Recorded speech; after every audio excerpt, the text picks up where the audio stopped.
Hathaway, and we are entering one of the presentations for this afternoon. I was going to say good afternoon, but I think many of you are in morning hours or evening hours all over the world. So welcome to all of you, and thank you for joining us.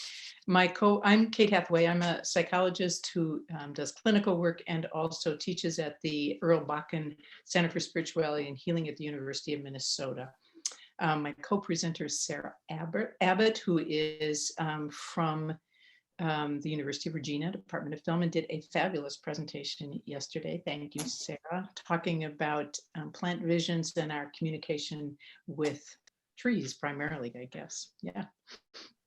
So that's her academic and artistic work.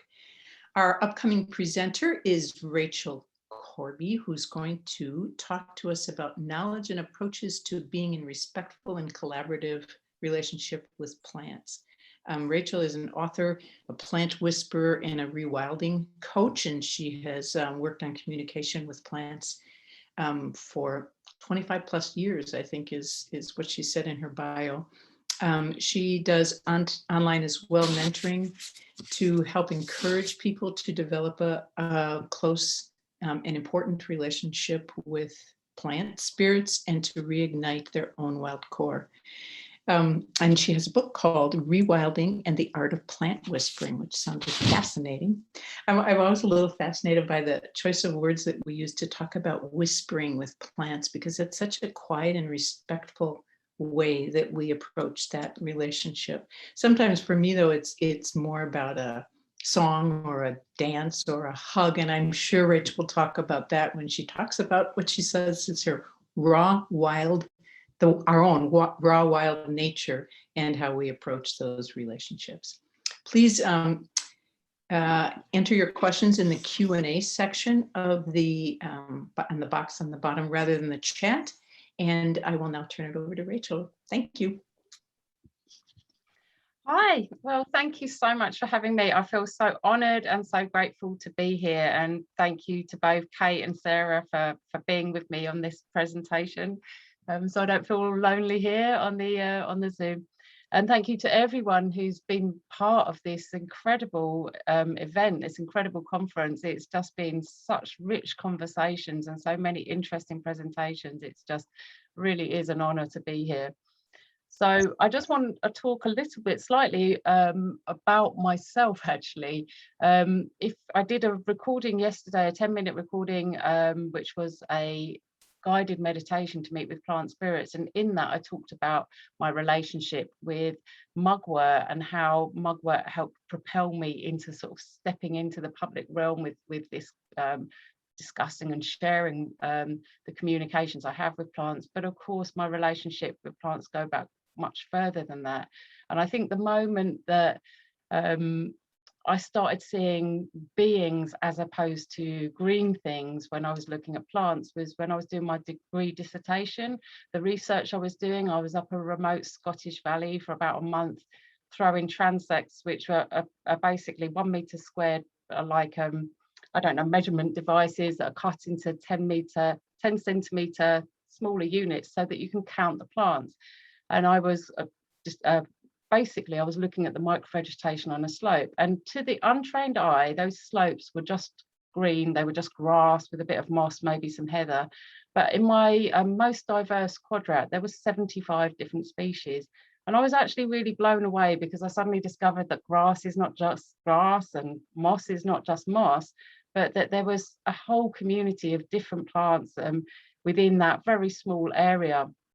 And there was two in particular that really captured my attention. They were both mosses. One was Polytrichum species and one was Sphagnum species. And basically, I think it was their intricacy, their delicacy, and their softness, their gentleness that just spoke to me. And with hindsight, looking back, it feels like in that moment, a sort of a hairline fracture appeared in my heart. And ever since then, the plants have been getting their roots and their tendrils and pouring it open wider and wider so that so that I could accept and receive all of this kind of information coming to me from the plants. So that was a real kind of change moment. And it's obviously led me to where I am now, to teaching and working and writing about plants all the time, sharing the information and the wisdom that's coming through from the plants, and encouraging people to make that connection for themselves. And so today's talk, I'm going to talk with you about knowledges and approaches to being in respectful and collaborative relationships with plants. I'm going to speak from my point of view only, because of course that's what I have experience of, and that's really the only place I can speak with any real authenticity from, is my own experience. So it's a massive subject to fit into such a small period of time, so I'll do my best to do it justice in the time we've got available. And my hope is that I will manage to inform and inspire you to deepen your relationships and your explorations with relations in the plant realms through this time. So basically, it's interesting that we're even having this conversation about kind of developing or having collaborative relationships and respectful relationships with plants, because of course we all know we could not live without plants. Every breath we take is full of the oxygen that our plant relations are putting out into the atmosphere, and every breath we give back is carbon dioxide, which is going back to the plants. They need that as much as we need the oxygen. So it's an exchange, and an exchange is a communication. So whether we're aware of it or not, whether we're conscious of it or not, there's always a communication going on between us and plants. And more than that, of course, we eat them. We couldn't be here without them. Even if you only eat steak, you're eating plants through the flesh of that cow. So we rely on plants for life, and we rely on our human parents too. And I know there are situations, some people don't even know their parents, some people don't get on with their parents, but for most people, it's an absolute inbuilt sense that you respect and you have a respectful relationship with your parents. So where and how we kind of fell out of this respectful relationship with plants, I don't know, but we need to reinstate it, because I believe that, you know, if everybody understood plants, every human understood plants as individuals, as beings in their own rights with points of view, we'd be living in a very different world. We'd be living in a world that was so much more collaborative and so much more compassionate. And really, that's what we need. We need a great big change like that at this point on planet Earth. And I think that this is the one thing that would change that. Having those respectful relationships with plants would be the one thing that would change everything. So my approach to this, how I kind of go about these relationships, is through communication. Initially, that communication came about for me through the relationship with moss, of course, as I just described it in Scotland, that during my degree. It was an invitation from the plant world. Those mosses stepped forward and they invited me to kind of learn more, to be intrigued, to fall in love. And I know so many people have contacted me over the years, but especially actually since we've been having this pandemic over the last 18 months or so. And I believe in part that is because unless you're on the frontline health services, we've been rooted in place. We haven't been going on holidays or going off to work or meeting with friends. And even so, all our distractions, our social distractions, have cut right down as well, which means that we've had time to notice. And we've had time not just to notice, but to start listening to the communications that are coming in. So I find that really fascinating and really important, and one of the, silver linings that has come out of this interesting and strange period of time that we've just been going through. I think we can all say now that, if you just listen to Susanna Simard's talk just now, you know that obviously she was talking a lot about plant-to-plant communication through the mycelial networks, and it's becoming quite mainstream that people are understanding that plants communicate with plants, documentaries on TV and things like that. But human to plant relationships, human to plant communication is trailing behind. And I wonder if that is because it's much harder to quantify, because I feel like communicating with plants is a bit like love. If you love, you know that love exists, but how would you measure it? It's really difficult because it's such a subjective experience. And I believe the same is true for communicating with plants. If you're deeply engaged within a relationship with a plant, you know that that communication exists, you know it's real, but how can you measure that? So, you know, it's based mainly on this kind of subjective experience, but I've had the honor over the last 15 years to be teaching people, or I should say guiding people in their reconnection work with plants. And so often I'll get a group of people and I'll say, okay, so today we're going to work with stinging nettle.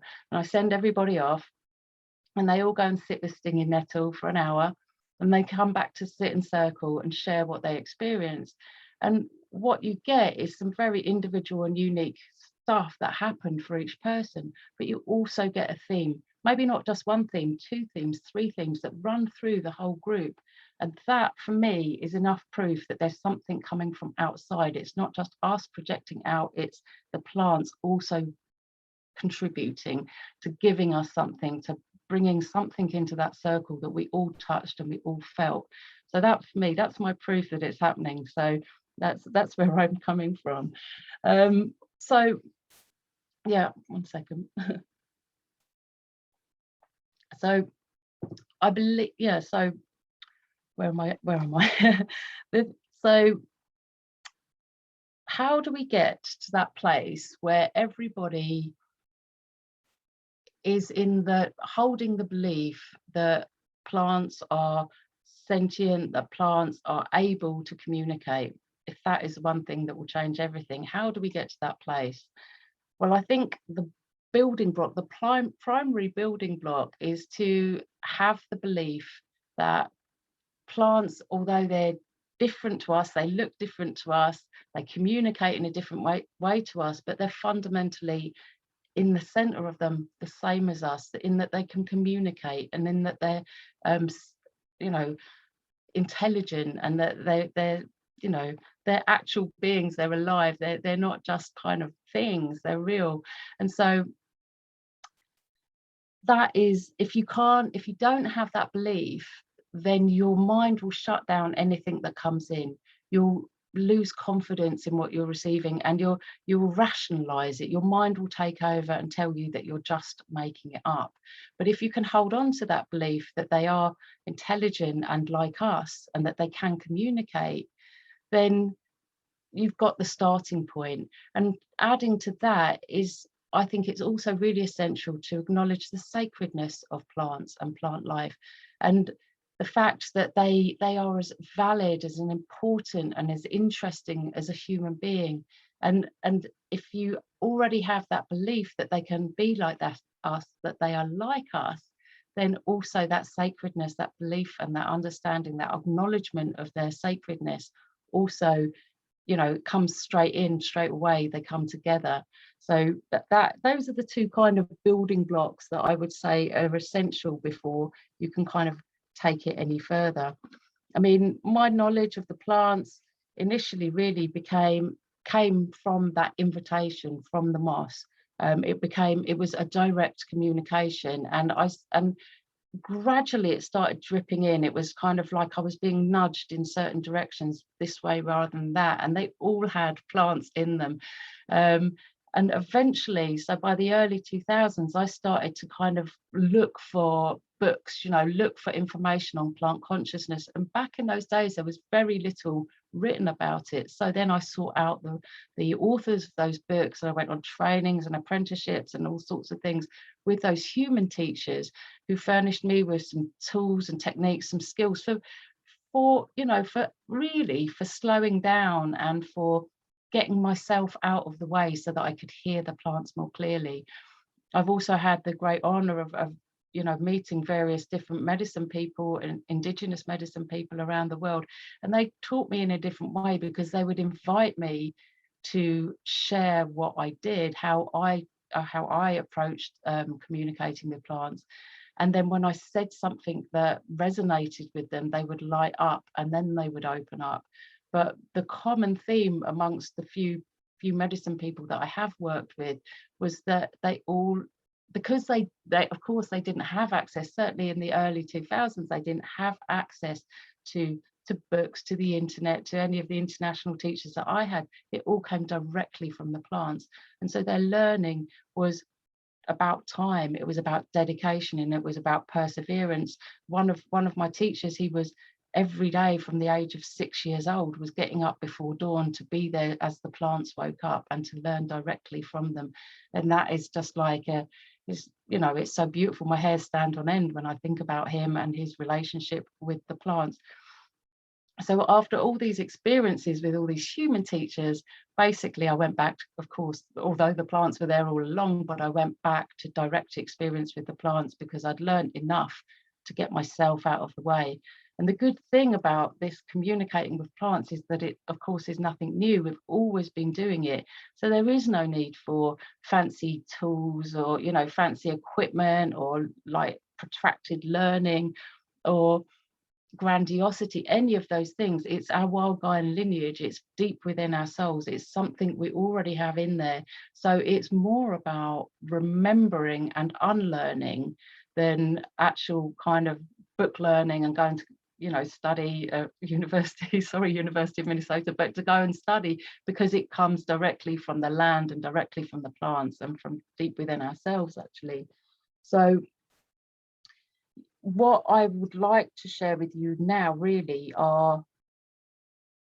is my method, I would say, of getting in touch, of making that direct connection. So there are many ways, of course, of approaching plants and of making your deep connection with them. And I'm just going to share what has worked for me, and hope that, out there, it will touch some of you and it will help you on your path. So first of all, number one is to pay attention to who you are noticing, and then approach them directly. So you've noticed this tree, go to the tree with an open heart, go to the tree full of love and spend some time with that tree. Introduce yourself, say why you're there. Why are you there? Are you wanting to know more about that tree, for example? Tell me all about yourself. I'd love to know.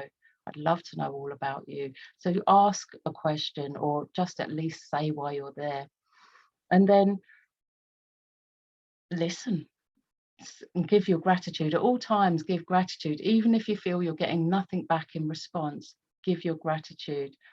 But listen, and that's really important, because communication isn't just talking, it's listening as well. So how do you listen? Well, we don't have a physical body by accident, neither do the plants. So use your body, use your senses, your physical senses. And remember, this is about communication. So if you're going to go touch the plant, ask the plant first. I'd love to touch you, to learn more about your skin with my skin. Don't just use your fingertips. Touch with your forearm, touch with your face, your cheeks, your forehead. Touching with your forehead can sometimes just be like an incredible download. So it's this beautiful connection with different parts of our body that have different sensitivities. And then, of course, you can look very closely and look widely. Look at the relationships that plant's having, where it's living. Look at the shape of the leaves, the color, the really fine details. Have a good look. And then listen to the sound the leaves make in the wind. If it's a tree, listen to the trunk of the tree, see what you can hear. Smell. Use your sense of smell and inhale deeply. Smell everything, the leaves, the flowers, the fruit, the seeds, the roots, if there's some exposed and available, the rotten bits that have fallen off, the old leaves, the dead wood that has fallen down. Smell it all, and then taste. And I have a cautionary tale here, of course. Never put something in your mouth until you know it's not toxic. And I know this from personal experience. I was in the Mukogodo sacred forest in Kenya, and I was learning from a medicine man, and I'd gone off on a quest on my own to work with some plants, and I was working with this one plant, and it had these beautiful red flowers, and it invited me to eat the flowers. So I thought, well, the plants invited me, it must be fine. So as soon as I got these flowers in my mouth and swallowed them, I had this burning sensation in my throat. And basically I had to say, thank you very much. And I sort of like ran away, and I could hear a chuckle as I ran away. Now, when I got to my teacher, we didn't have a common language and the interpreter wasn't there. So I just showed him the picture of the plant I've been sat with, made the motion that I'd eaten some of it, and he gave me the same chuckle that the plant did. They were relations, they knew each other. But anyway, he gave me the antidote. I was fine, but that is my lesson, and that is what I'm sharing with you. Don't eat something unless you know it's good to eat, unless you know it's not toxic first. And then what do you do with what you've received from your senses? Well, our body is very wise, so use your body. So when you inhale, when you smell, notice where it's going in your body. Is it uplifting, or is it relaxing? Is it going to your belly or your chest? And the same again with when you taste it. What's happening in your body and your spirit and your energy levels, your emotions? Just check in with all of that, because your body is very wise and it can interpret what your senses are telling you, and therefore start to inform you a little bit about the personality and character of that plant. When you're done with the 5 physical senses, there is the 6th sense, the feeling sense, which is really, for me, that's coming from the heart, from your heart. So this could be called heart-based cognition. It could be called using your heart as your primary organ of perception. But really, simply put, it is noticing how you're feeling. So notice how you're feeling when you're sat with that plant. Notice how that plant makes you feel. And give it a bit of time, settle into it. And if you're not feeling like you're getting anything, try comparison. Go from one tree to the next tree, and then go to another tree, all in a row, without a gap in between, without throwing the ball for your dog. Just go from one tree to the next tree to the next tree. And you will notice that there is a difference, even if it is subtle. And then you can start fine-tuning your ability to notice the differences in feeling, and then start to work with what that might actually mean. So combining those 3, the body wisdom, the physical senses, and your heart sense, then you really start to get a picture of the personality and the character of that plant. And you can start asking more direct questions. As long as you are clear and specific, you'll get a clear and specific response. So this is the most basic form of communication between plants and humans. I think just in this it's very simple. There are other ways that the plants come in. They've come to me through nighttime dreams, and you can pursue them through different things, like doing plant diets, like making basically making something like a tincture or some other herbal preparation and microdosing with it, which means just taking literally a single drop or 2 drops guided by the plants for 2 or 3 months, and keeping a diary and writing down every day what's happening. And every time you take those drops, asking the plant, inviting the plant to come inside and teach you from the inside, to help you be more that plant. And you will find that at the end of that journey of however long it is, 2 months, 3 months, that you've got this incredible unraveling, this story that you didn't realize was happening, because it was incremental, it was happening so slowly. But by the end of that period of time, you will have this incredible experience and knowing and knowledge of this plant, and a deep respect and relationship with that plant. It's one of my favorite ways of working with plants. So yeah, there are many other ways, everyone you speak to. I mean, I put the question out actually on the forum the other day, and there's loads of people come back with different ways that they communicate with plants, and I find it absolutely fascinating. There's so many ways, there are so many ways. But one thing that is always necessary to contemplate is reciprocity, is the need for that within a respectful and a collaborative relationship. So when you seek knowledge from a plant, you must give something in return. Of course, you're giving your gratitude, but if I go with a specific question to a plant, I always give a gift. Some cultures would give perhaps a pinch of tobacco or cornmeal. That doesn't resonate with me. That's not from my culture. So I give a hair from my head. I just run my fingers through my hair. I hope it's a grey one, but it isn't always. So then I leave it with the plant, knowing that it will mulch down and compost and become food for that plant. Also, when you receive wisdom from a plant, to use that wisdom, you must. It's like you've asked for advice. If you don't take that advice, it's disrespectful. And often I am guided by plants to do something that will benefit my health and well-being. And so you might think, well, that's not really reciprocal, that's not really giving back to the plant. But actually, if I if I follow that advice and I do something that will benefit my health and well-being, I'm benefiting the health and well-being of Gaia, this one piece of it. And so if everybody who receives such information does it, then one by one we're improving the health of Gaia, which is improving the whole landscape, the whole ecosystem for the plants themselves. So indeed it is actually giving back to the plant.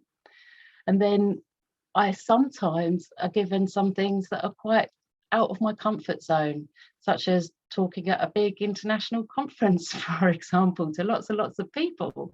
But again, I feel that this is part of the reciprocity, because as I'm sharing my story, my journey with plants, and I'm sharing the direct wisdom that was gifted me directly from the plants, that even if it just touches one heart out there tonight, that I have given something back to the plant realms.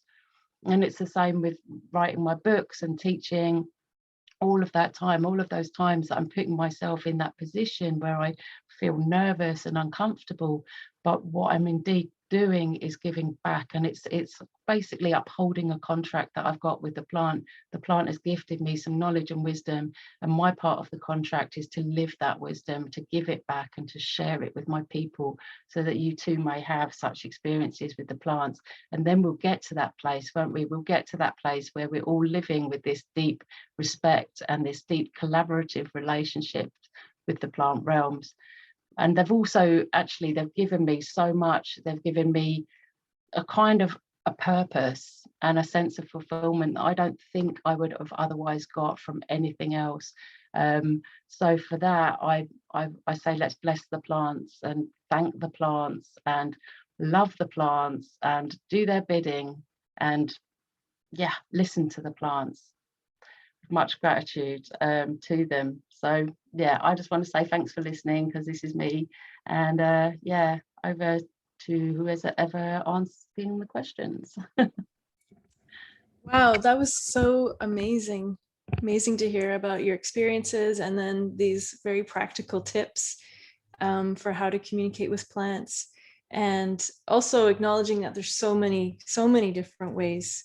And the reciprocity piece, I think that's beautiful that you're bringing that in as well. Different ways to be in gratitude.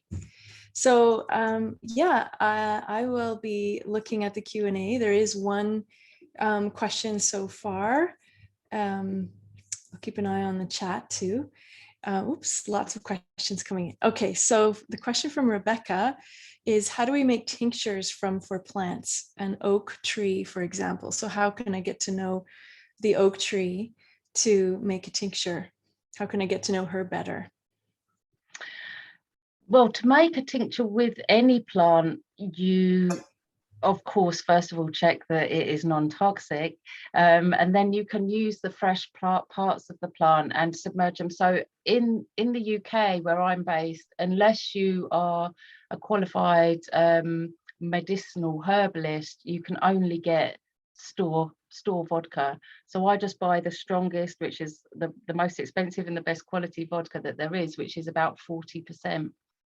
40% proof, and so I use that, and I use it neat on the fresh plant. I've got one brewing here. Look, this is one I prepared earlier. This is hawthorn flower and leaf. I've got a little note to myself from the messages that I've already received from making that. But then you just cover the plant with the vodka and leave it for, I mean, this one is going to be from new moon to full moon. Or full moon to new moon.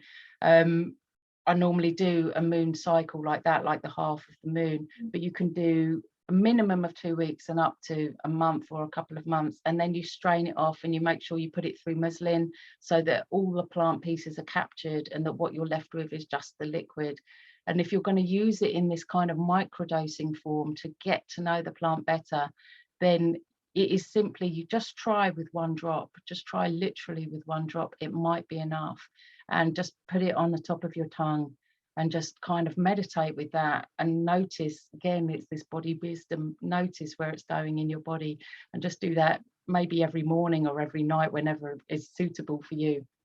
And that's how I would proceed with making a tincture for a microdosing experiment, to get to know the plant and invite that plant every time you take it. Invite the plant to teach you. That's the most important thing. I imagine too that you have a practice when you approach the plant before you take anything for the tincture, the essence. Yes, yeah, I do. Yeah, of course, yeah. I don't just rip the leaves off. No, of course. And I think it's really important to sit with the plant and to build that relationship first, to ask the plant about themselves, to tell the plant that you'd like to get to know them, and to ask them whether it's okay for you to gather your leaves for this process. But, you know, I do tend to sit for a good hour with any plant as my initial meeting, and then, I mean, I also use things like shamanic journey to kind of go on a more of a spiritual quest to meet the spirit of the plant. But these are all just tools. You really can just meet the plant with your heart and get an awful lot out of that first moment of meeting, but it just has to be respectful, and you just have to ask, and you just have to listen for the response. Thank you. Okay, here's a question. This is a really nice question from Stardust. Yeah. What's the funniest plant interaction you have had? The funniest. There's been quite a few funny ones. I mean, I think that one when I ate that plant in Kenya, it was called Popongi. The name, even the name of the plant is fabulous, but just the fact that it laughed at me, and then the guy that I, you know, my teacher, and I told, you know, I showed him the picture, and he started laughing in the same voice, and I was like, that is funny, and it's telling me, it told me many things. It taught me many things in that moment. One of them was not to be too serious about myself, because it can also be fun and funny. So yeah, I'd say that one, because I mean, there's probably a lot more, but that's close to my mind. It probably suggests too that plants have a sense of humor, right?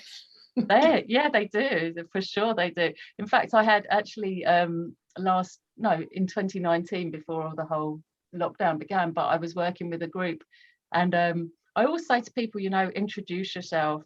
And, you know, I say, when I'm teaching a class, I say state your business, but what by that I mean kind of say why you're there, ask a question, or and so I'd sent the group out to work with elder, and it was flowering at that time, elderflower, and I went to the elderflower and I said, "Hi, my name is Rachel," and it goes, "I know who you are."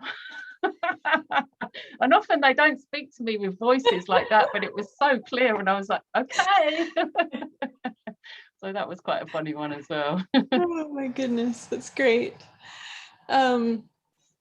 Okay, yeah, yes, the Popongi sounds like a little bit of a trickster plant. Yes, yes, definitely.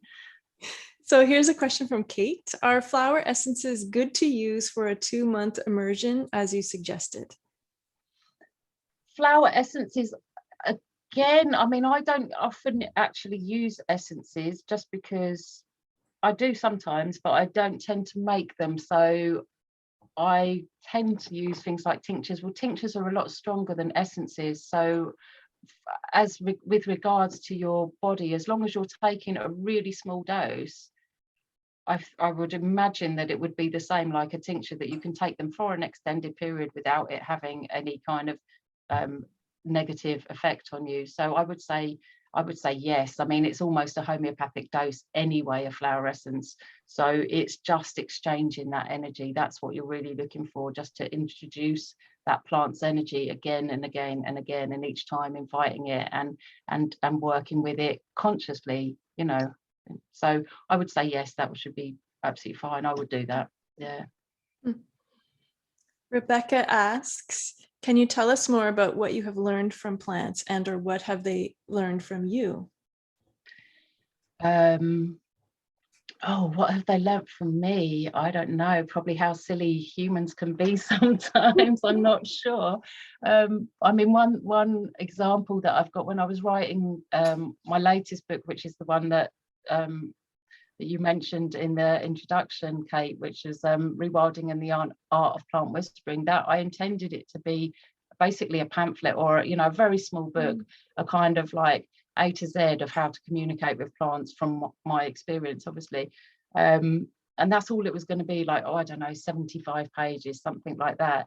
And then Mugwort, funnily enough, it was Mugwort again, but Mugwort kicked in and said, oh, no. No, because there's preparation work that you need to do before you approach us. And suddenly it became a 240-page book. And the rest of the words were all from mugwort. It was really interesting. It was like I wasn't writing it. It wasn't really what was coming from me. Of course, I did write it, and then I edited it and I worked with it. But it was just so interesting that I was so being guided, more strongly than I think in anything else that I've done. I was just kind of receiving on a daily basis. Every time I sat down at the computer to write, it was like, no, you've got to add this bit in, and you've got to add this bit in. And it was very, very directly coming in from the plants, and specifically from mugwort. Yeah. That must That's be wonderful. such a great Yeah. experience to Yeah. really to know you're sort of writing your fingers, the plants are using your fingers and your technology. Yeah, and it was deeply humbling, because it kind of reminded me of some of the things that I perhaps need to continually remind myself of as well, because, you know, it's not like I'm an expert, I'm a beginner in this field. You know, this is a life work, kind of getting to know plants. And that guy, in, again, going back to Kenya, but he was out there from the age of 6. I met him, he was probably 30, but he was still doing it every single day. So that's a good 24 years by the time I'd met him, every single morning, because he lived in the village. You know, there was no other, he wasn't going away on holiday to Barbados. That was his life. He was there. So every morning, day after day after day, he was doing that work. And so, you know, it's not, you know, we expect kind of instant, don't we? We're living in this instant world, and we expect things to come to us quickly. But things like this communication, this real heartfelt knowing of the others as the more than humans, as our relationship, it's in our hearts. It's something that we should have had right from the beginning, and we kind of missed out on that until we started to notice that was what was missing. So there's a lot of catching up to do. So yeah, so I feel like I'm a beginner. There's so much catching up to do. Kate, I'm reminded of the learning before we finish. There's an old Stoic philosophy that talks about when you meet someone or you greet someone, you look them in the eye and you say, I know you will die. And therefore I honor the sacredness that is you now. And that's, I think, perhaps what you are summarizing, Rachel. So, thank you. That's beautiful. Thank you. Thank you for that. I think it's time to wrap up. Is that right, Kate? I think so. Yep. Yeah. Okay. Well, Rachel, it's been such a gift to sit with you. And yeah, just beautiful work that you're doing. And I'm sure many more people will be reaching out to you as a result of your presence here at the conference. Thank you very much. Thank you so much. Thank you. Okay. Enjoy the last bits of the conference. I guess it's just the wrap up session. Okay. Thanks. I'm going to just stop the recording, I think.